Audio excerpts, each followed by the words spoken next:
Jeff Wittek has become one of the most talked about people on the internet almost overnight, following the release of his docuseries Don't Try This at Home, where he gives the scary details of his eye injury. And in that docuseries, he gives a brief look into his mysterious past, which includes jail time.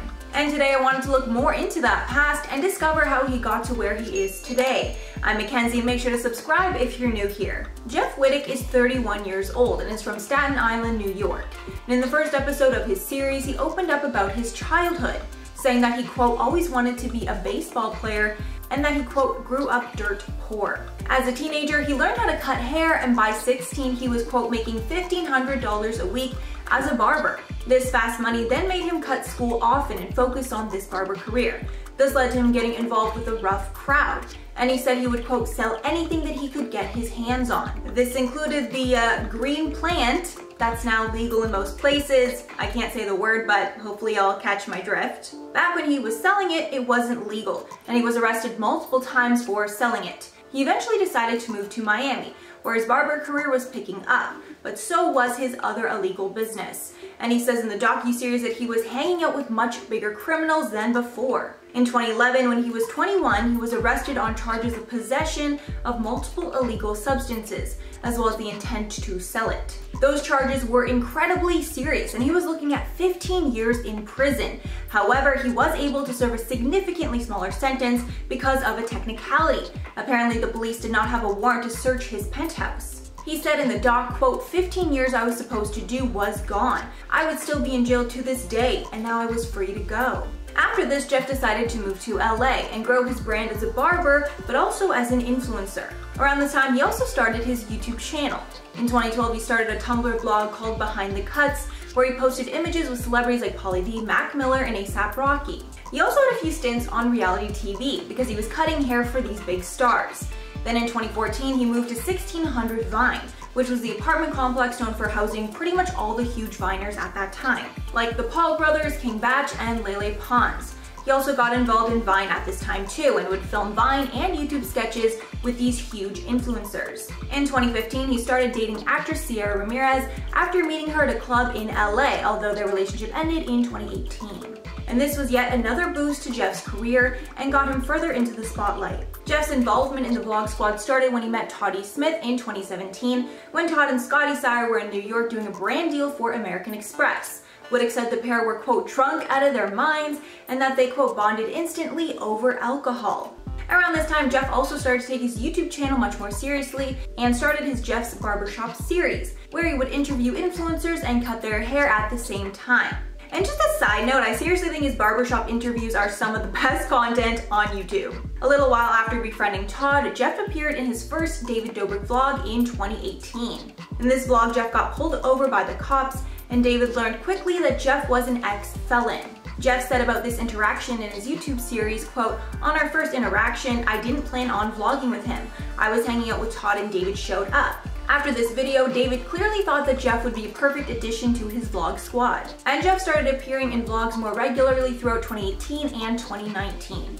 During his time in the Vlog Squad, Jeff's own YouTube channel was also gaining popularity, racking up millions of subscribers. In the second part of his docuseries, Jeff exposed all the details of what led up to his accident. It all started with COVID. David could no longer film with the squad, so he took a brief pause. However, David wanted to come back to YouTube with a bang, so he enlisted his friends to help him with some crazy stunts. The first of these stunts would be a skydiving stunt. Natalie Noel, Toddie Smith, and Jeff Wittek all agreed to partake in this, and all got their skydiving license together. While talking about skydiving, Jeff said, quote, when I'm least comfortable, I'm the most happy. I like the chaos. In the midst of all this, David and his friends decided to go to Utah and partake in more of these extreme stunts. The next one was involving an excavator, and in the beginning, David was spinning it around while his friends were attached to a floaty. Not all that dangerous of a stunt, but then the group decided they needed to take things up a notch and try something a little more dangerous. This is when Jeff decided to grab onto the arm of the excavator using just a rope, and after David started spinning it way too fast, it suddenly stopped and Jeff hit the arm face on. When talking about his injuries, Jeff said in his third video, quote, I was in a lot of pain. I tore some ligaments in my leg, I broke my foot, I broke my hip, I shattered my skull in 9 places. I shattered my eye socket and I almost passed away.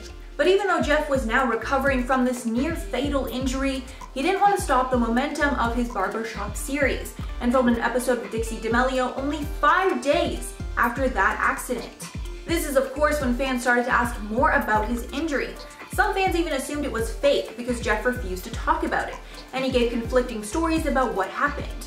But Jeff revealed in the doc that as time passed, he became more depressed about the whole situation, and he started to resent David Dobrik more and more, as he saw David succeeding in his career while Jeff wasn't able to put his full effort into his. Jeff also says that David stopped coming to see him, and Jeff felt that David might be avoiding him. As of now, Jeff has released 4 parts of his Don't Try This at Home series, and he's not said how many parts the series will be when it's done, but honestly, it looks far from over to me. YouTube has age restricted a lot of the content in his videos, so Jeff has been posting the uncensored videos along with uncensored pictures of his injury to his Patreon.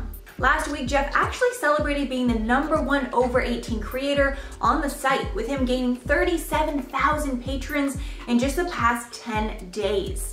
At this time, public opinion of David Dobrik and the Vlog Squad is the worst that it's ever been, and time will tell if all the scandalous events of last year have ended the group for good. But from Jeff's recent success, it's clear that he's made a name and a brand for himself outside of the squad. And I'm honestly just patiently waiting to see more of his content and this series in particular. So that's all for the video, guys. Please let me know your thoughts below. Have you seen his series?